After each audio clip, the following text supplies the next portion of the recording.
রাশিয়ার ঘনিষ্ঠ মিত্র হিসেবে পরিচিত বেলারুশকে হঠাৎ কাছে টানছে যুক্তরাষ্ট্র। তবে গত সপ্তাহে নিষেধাজ্ঞা শিথিলের বিনিময়ে 52 মার্কিন কারাবন্দীকে মুক্তি দেয় লুকাশেঙ্কো প্রশাসন।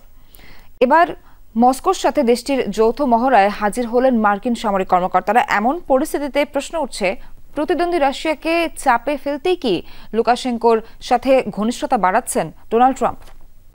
নতুন ব্লেন্ডে আরো রিচ অ্যারোমায় সেলন ফ্যামিলি ব্লেন্ড টে। রীতিমতো চমকে দিয়ে রাশিয়া বেলারুশ যৌথ মহড়ায় হাজির মার্কিন সামরিক বাহিনীর কর্মকর্তারা।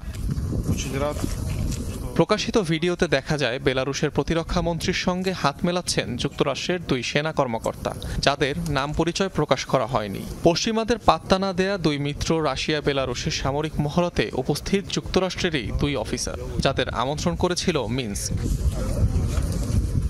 শুধু তাই নয়, গেল সপ্তাহে বেলারুশের প্রেসিডেন্ট আলেকজান্ডার লুকাশেঙ্কোর সঙ্গে সাক্ষাৎ করেন এক মার্কিন প্রতিনিধি। পৌঁছে দেন স্বয়ং মার্কিন প্রেসিডেন্ট ডোনাল্ড ট্রাম্পের লেখা এক চিঠি। সেখানে লুকাশেঙ্কোকে জন্মদিনের শুভেচ্ছা বার্তা জানান ট্রাম্প। উপহার দেন হোয়াইট হাউসের ছবি সংবলিত কাফলিং। মার্কিন প্রতিনিধির সাথে ওই বৈঠকের পরই 52 রাজবন্দীকে মুক্তি দেয় লুকাশেঙ্কো প্রশাসন, যারা দীর্ঘদিন কারাবন্দী ছিলেন। জানা যায়, ডোনাল্ড ট্রাম্পের অনুরোধেই এমন সিদ্ধান্ত নেন বেলারুশের প্রেসিডেন্ট। বিনিময়ে দেশটির রাষ্ট্রীয় বিমান সংস্থা বেলাভিয়ার উপর থেকে নিষেধাজ্ঞা শিথিল করে ট্রাম্প প্রশাসন।